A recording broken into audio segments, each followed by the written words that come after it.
Hello అండి, welcome to my channel Padma Pulavarthi vlogs. Hair removal powder అండి, unwanted hair powder అంటారు. ఇది షార్ట్ అయిందండి.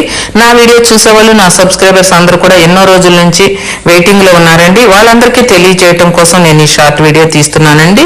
కేరళ నుంచి ఇప్పుడే స్టాక్ వచ్చిందండి, త్వరగా ఆర్డర్ చేసుకోండి. ఇది మొదళ్ళ నుంచి కుదుళ్ళ నుంచి కూడా మీ అన్వాంటెడ్ హెయిర్ అనేది శుభ్రంగా పోతుందండి. ఎలాంటి సైడ్ ఎఫెక్ట్స్ ఉండవు. ఇది న్యాచురల్గా మేము తయారు చేపించిందండి. చాలా బాగుంటుంది. ఆడవాళ్ళకి కొంచెం మూతి మీద అవ్వనివ్వండి, ఎక్కడైనా సరే అన్వాంటెడ్ హెయిర్ ఉంటుంది కదండి. ఎక్కడున్నా కూడా మీరు జస్ట్ వారంలో 3 సార్లు ఈ అన్వాంటెడ్ పౌడర్ని యూస్ చేస్తే చాలండి. నార్మల్ వాటర్ తోటి యూస్ చేస్తే మీ అన్వాంటెడ్ హెయిర్ అంతా కూడా పూర్తిగా మాయమైపోతుంది, తొలగిపోతుంది. ఎలాంటి ట్రీట్మెంట్ అవసరం లేదండి. ఇలా చేస్తేనే ఈ పౌడర్ తోటి మీకు వెంటనే మాయమైపోతుంది. మీకు నచ్చినట్లయితే ఈ వీడియోని లైక్ చేసి, షేర్ చేసి, సబ్స్క్రైబ్ చేసుకోండి.